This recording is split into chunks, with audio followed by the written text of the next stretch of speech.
ஒரு ஊரில் சோமநாதன் என்று ஒரு பண்ணையார் இருந்தார். அந்த பண்ணையாருக்கு மனைவி மக்கள் என்று யாருமே இல்லை. அவர் தனியாகவே வாழ்ந்து வந்தார். அவருக்கு எப்பொழுதுமே பயம்தான். அவர் தன்னுடைய எதிர்கால வாழ்க்கைக்கு நிறைய சேமித்து வைக்க வேண்டும் என்று அந்த ஊரில் உள்ள ஏழைகளுக்கு அநியாய வட்டிக்கு பணம் கொடுத்து சம்பாதித்தார். அவரிடம் வட்டிக்கு பணம் வாங்கியவர்கள் வட்டி கொடுக்க ஒரு நாள் தாமதித்தாலும் உடனே அதற்கு அபராத வட்டி போட்டு வாங்கிவிடுவார். இதனால் அந்த ஊரில் இருந்த ஏழை மக்கள் மிகுந்த துன்பப்பட்டனர். அந்த ஏழை மக்கள் மிகவும் வருத்தப்படுவார்கள். இந்த பண்ணையாருக்கு ஏன் இந்த பேராசை? ஏழை மக்களிடம் அநியாய வட்டி வாங்கி இவர் யாருக்கு சேமித்து வைக்கிறார் என்று அவர்கள் வருத்தப்படுவார்கள். இப்படி இருக்கும்போது ஒரு நாள் அந்த ஊருக்கு எத்தன் ஒருவன் வந்தான். அவன் அந்த பண்ணையாரை பற்றி கேள்விப்பட்டான். உடனே அந்த எத்தன் அந்த பண்ணையாரை எப்படியும் ஏமாற்ற வேண்டும் என்று முடிவு செய்தான். அதனால் அவனுடைய கூட்டாளிகள் இருவரை மாறு வேடத்தில் ஜமீன்தார்கள் போல அந்த பண்ணையாரின் வீட்டிற்கு போக சொன்னான். அவர்களும் ஜமீன்தார்கள் போல வேடமிட்டு கொண்டு அந்த பண்ணையாரின் வீட்டிற்கு சென்றார்கள். அவர்கள் பண்ணையாரின் வீட்டு வாசலில் நின்று கொண்டு, இந்த வீட்டில் யார் இருக்கிறீர்கள் என்று கேட்டனர். வாசலில் யாரோ இருவர் வந்து இப்படி கேட்கவும் வீட்டிற்குள் இருந்த பண்ணையார் வெளியே வந்தார். வெளியே வந்த பண்ணையார் நல்ல உடையணிந்த இருவர் வெளியில் நிற்பதை பார்த்தவர், நீங்கள் யார், எதற்கு வந்திருக்கிறீர்கள் என்று கேட்டார். அதற்கு அவர்கள் இருவரில் ஒருவன் கூறினான், நான் பக்கத்து ஊர் பொன்னையாபுரம் ஜமீன்தார். நான் இந்த ஊரில் கொஞ்சம் நிலம் வாங்கி போட ஆசைப்படுகிறேன். அதற்காக உங்களைப் போன்ற பெரிய மனிதர்கள் 2 பேரிடம் இந்த ஊரில் நிலம் என்ன விலைக்கு விற்கிறது என்று கேட்பதற்காக வந்திருக்கிறேன் என்றான். இதை கேட்ட பண்ணையாருக்கு ஒரே மகிழ்ச்சி. 2 பெரிய மனிதர்கள் தன்னிடம் வந்து விவரம் கேட்கிறார்கள் என்றவுடன் அவர்களை வாருங்கள் உள்ளே என்று மரியாதையுடன் வீட்டிற்குள் அழைத்து சென்றார் பண்ணையார். உள்ளே சென்ற இருவருக்கும் குடிப்பதற்கு நீர், மோர் கொடுத்தார் பண்ணையார். பின் அவர்கள் மற்ற விவரங்களை பற்றியெல்லாம் பேசிக்கொண்டிருந்தார்கள். அப்பொழுது ஐயா ஐயா என்று வெளியே ஒரு குரல் கேட்டது. உடனே வீட்டிற்குள் இருந்து வெளியே வந்தார் பண்ணையார். அங்கு வெளியில் எத்தன் தன் கையில் ஒரு சிறிய மூட்டையுடன் நின்று கொண்டிருந்தான். அவனிடம், யாரப்பா நீ, உனக்கு என்ன வேண்டும் என்று பண்ணையார் கேட்க, எத்தன் பண்ணையாரிடம் கூறினான், ஐயா, நான் வெளியூர்காரன். ஐயா, என்னுடைய பெண்ணின் திருமணத்திற்கு கொஞ்சம் பணம் எனக்கு தேவைப்படுகிறது. அதனால் என் மனைவியின் நகைகளை வைத்து உங்களிடம் பணம் பெற்று செல்லலாம் என்று வந்தேன் என்றான். பின் அவன் தான் கொண்டு வந்திருந்த பையை விரித்து அதற்குள் இருந்த நகைகளை பண்ணையாரிடம் காட்டினான். அந்த நகைகள் பளீரென்று மின்னின. ஆனால் பண்ணையாருக்கு உடனே நம்பிக்கை வரவில்லை. அவர் எத்தனிடம், நான் பணம் கொடுப்பதாக உனக்கு யாரப்பா சொன்னார்கள் என்று கேட்டார்.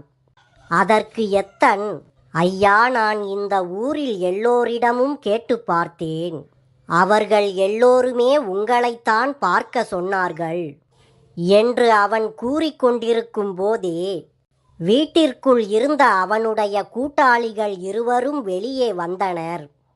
வெளியே வந்த அவர்கள் இருவரும் எத்தன் கையில் இருந்த நகைகளை இங்கே கொடப்பா என்று வாங்கி பார்த்தனர். பின் அவர்கள் தங்களுக்குள் ஏதோ பேசிக்கொண்டார்கள். இதை பார்த்த பண்ணையார், விட்டால் பணம் கொடுத்து நகைகளை இவர்களே வாங்கி விடுவார்கள் போல் இருக்கிறதே என்று நினைத்தார். உடனே எத்தனின் கூட்டாளிகள் இருவரில் ஒருவன், ஏனப்பா, இந்த நகைகளை விலைக்கு கொடுக்கிறாயா என்று கேட்டான். அதற்கு எத்தன் சிறிது யோசித்தான். பின் எத்தன், நகைகளை அடகு வைத்தால் பணம் குறைவாக கிடைத்தால் நகைகளை விற்றுவிடலாம் என்று நினைத்து கொண்டிருக்கிறேன் என்றான். பின் மீண்டும் நகைகளை தங்கள் கையில் வாங்கி பார்த்த அவர்கள் இருவரும், எப்படியும் குறைந்த விலைக்கு பேசி இந்த நகைகளையெல்லாம் நாமே வாங்கிக் கொள்ளலாம் என்று அவர்கள் இருவரும் தங்களுக்குள்ளேயே பேசிக்கொண்டார்கள். அவர்கள் பேசிக்கொண்டதை கேட்ட பண்ணையாருக்கு உடனே சபலம் தட்டியது. தானே அந்த நகைகளையெல்லாம் வாங்கிக் கொள்ளலாம் என்று முடிவு செய்த பண்ணையார், இந்த நகைகளுக்கு எவ்வளவு ஆகும் என்று எத்தனிடம் கேட்டார். அப்போது எத்தனின் கூட்டாளிகள் இருவரும், ஏனப்பா இந்த நகைகளை 10,000 ரூபாய்க்கு வாங்கிக் கொள்கிறோம், அப்படியே இதை கொடுத்து விடுகிறாயா என்று அவர்கள் எத்தனிடம் கேட்டார்கள். அதற்கு எத்தன் சற்று நேரம் யோசித்துவிட்டு, கொஞ்சம் அதிகமாக கொடுங்கள் என்று அவர்களிடம் கெஞ்சினான். அதற்கு எத்தனின் கூட்டாளிகள் இருவரும், அதெல்லாம் முடியாது, அந்த பணத்திற்கு கொடுப்பதென்றால் கொடு, இல்லையென்றால் கிளம்பு என்று அவனை விரட்டினார்கள். பின் எத்தன் சரி என்று தலையாட்டினான். இதை பார்த்த பண்ணையாருக்கு ஒரே சந்தோஷம்.